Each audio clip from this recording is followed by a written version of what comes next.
తాకట్లో ఉన్న బంగారాన్ని విడిపించి ఆ రోజున మార్కెట్ ధర కట్టి మిగిలిన డబ్బును మీకు అందిస్తుంది కొమ్మూరి గోల్డ్.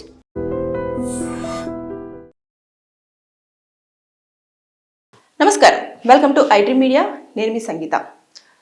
మల్కాజ్గిరిలోని అతి ఫేమస్ టెంపుల్ అయిన సిద్ధి వినాయక ఆలయంలో పూజారిగా పనిచేసే 47 సంవత్సరాల మురళీకృష్ణను నిందితుడిగా పరిగణిస్తూ 4వ అడిషనల్ డిస్ట్రిక్ట్ కోర్టు రీసెంట్గా సోమవారం రోజు అతనికి యావజ్జీవ కారాగార శిక్ష విధిస్తూ తీర్పు వెలువడడం జరిగింది. అసలు ఏమైంది, ఎందుకని నిందితుడిగా పరిగణించారు అనే విషయంలోకి మనం వెళ్ళి తెలుసుకున్నట్లయితే 2022 ఏప్రిల్ 18వ తేదీన అదే కాలనీలో ఉంటున్న నారాయణమూర్తి అదేవిధంగా ఉమాదేవి దంపతులు ఉండేవారు. అయితే ఉమాదేవి వాళ్ళిద్దరూ కూడా ఎప్పుడూ ఆ టెంపుల్కి వెళ్ళి దర్శనం చేసుకుంటూ ఉండేవాళ్ళు. ఒకరోజు నారాయణమూర్తి భర్త వెళ్ళలేదు, ఓన్లీ భార్య అయిన ఉమాదేవి మాత్రమే. ఆవిడకు 57 సంవత్సరాలు. వెళ్ళి ఆ దేవుణ్ణి దర్శించుకొని ఇంకా తిరిగి ఇంటికి రాలేదు.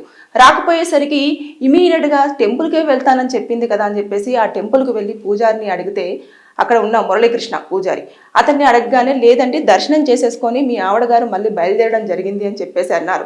ఒక రోజు చూసిన తర్వాత ఇమీడియట్గా భార్య ఇంకా ఇంటికి రాకపోయేసరికి దగ్గరలోని పోలీస్ స్టేషన్కి వెళ్ళి అతను కంప్లైంట్ రేస్ చేశారు, నా భార్య కనిపించడం లేదు అని. అయితే ఇమీడియట్గా పోలీసులు మొత్తం ఎంక్వైరీ చేసి అంత చేసిన తర్వాత కూడా ఆవిడ ఆచూకీ ఎక్కడ కూడా దొరకలేదు. తర్వాత 3 రోజుల తర్వాత ఆమె బాడీ ఎక్కడ దొరికింది అని అంటే ఎగ్జాక్ట్లీ టెంపుల్కి బ్యాక్ సైడ్లో ఒక కాలువలో దొరకడం జరిగింది. ఒక నాల, అందులో మృతదేహం నిర్జీవంగా పడి ఉన్నది చూశారు. చూసిన తర్వాత అది పంపించేస్తే ఆల్రెడీ ఇవాడు చనిపోయి 3 days అవుతుంది అని చెప్పేసి ఫోరెన్సిక్ వాళ్ళు దాన్ని ధృవీకరించడం జరిగింది. ఇక ఇమీడియట్గా పూజారిని పోలీసులు కొంచెము ఎంక్వైరీ చేయడము, తర్వాత నెక్స్ట్ సీసీ కెమెరా చూడడము, అక్కడికి వెళ్ళడమే మాత్రమే ఉంది. కానీ బయటికి వచ్చినట్టు కూడా ఎక్కడా కూడా ఆధారాలు లేవు. అందుకోసం అని చెప్పేసి పోలీసుల స్టైల్లో అతన్ని అడిగితే అప్పుడు నిజాన్ని ఒప్పుకున్నాడు.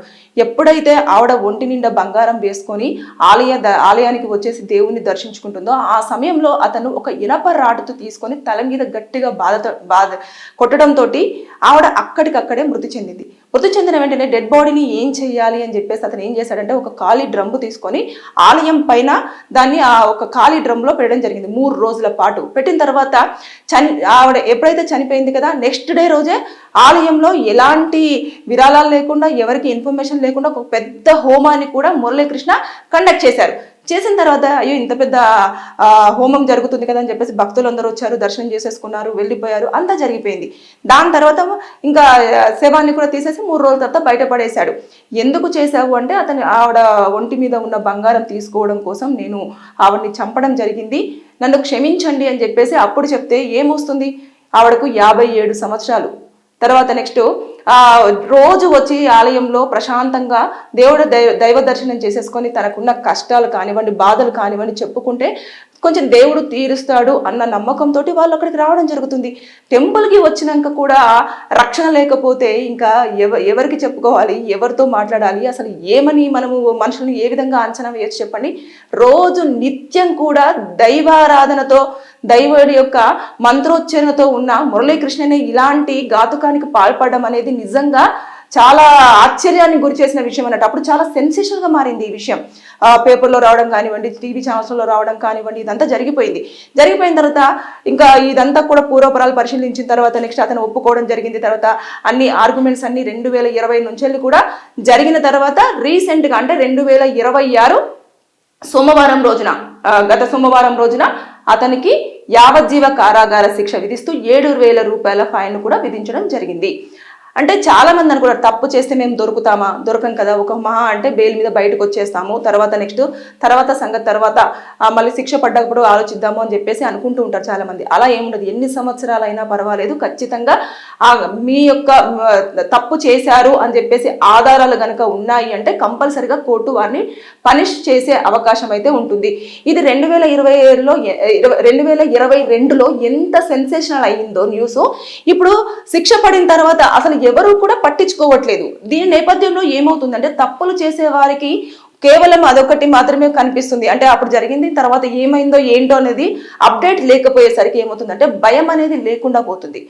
కోర్టులో ఎప్పుడైనా సరే చాలా నీట్గా స్మూత్గా డీల్ చేస్తారేమో, కానీ శిక్షలు ఏ విధంగా ఉంటాయో దాని ప్రకారంగానే వారికి పనిష్మెంట్ అనేది ఇస్తూ రావడం జరుగుతుంది.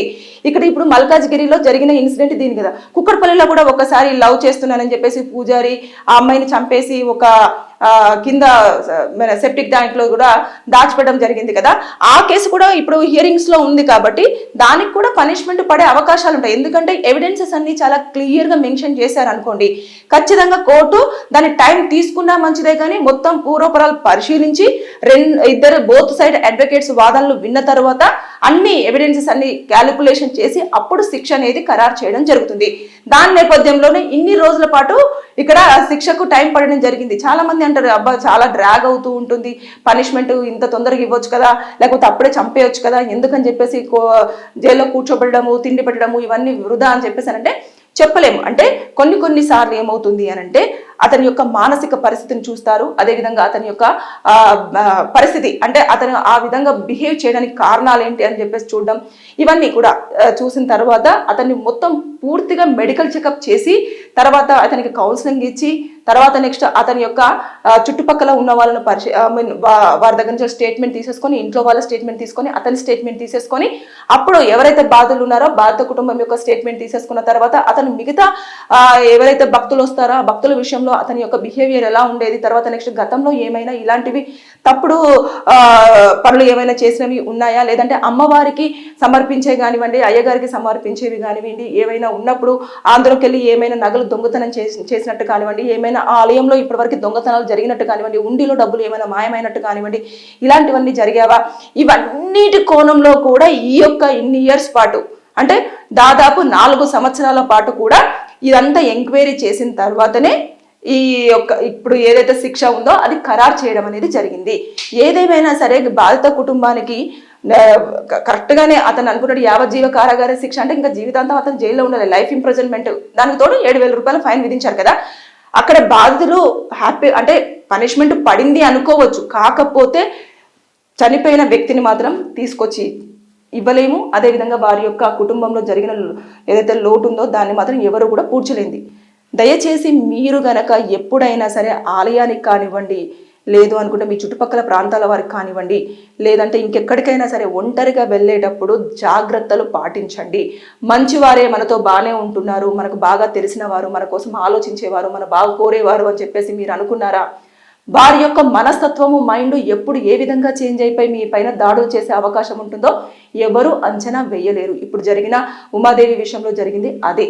కాబట్టి రోజు చూసే పూజారే, రోజు మాట్లాడే పూజారే, తర్వాత నెక్స్ట్ పూజలు చేసే పూజారి, తర్వాత నెక్స్ట్ భక్తిలో ఉండే పూజారి. కాబట్టి నేను సేఫ్ అని చెప్పేసి అనుకుంది. కానీ ఆవిడ ఒంటి పైన ఉన్న బంగారం ఏదైతే ఉందో అతని యొక్క మనిషినే మొత్తం రాక్షసులాగా మార్చేసి ఒక రాడుతోటి కొట్టి చంపేంత దుర్మార్గమైన పని వేలోకి తీసుకెళ్ళడం జరిగింది. అంటే ఒక్కసారి ఆలోచించండి, మనిషి ఎప్పుడు ఏ విధంగా మారుతాడు అనేది ఎవ్వరూ కూడా అంచనా వేయలేరు. కాబట్టి మన యొక్క రక్షణ అనేది మనం జాగ్రత్త పాటించాలి. ఎవరిని కూడా ఈ రోజుల్లో అస్సలు నమ్మకూడదు, నమ్మి మీ ప్రాణాల మీదకి తెచ్చుకోకూడదని చెప్పేసి నేను ఈ సందర్భంగా మీకు ఖచ్చితంగా ఈ యొక్క కేసు విషయాన్ని పూర్తిగా ఎక్స్ప్లెయిన్ చేసి చెప్పడం జరిగింది.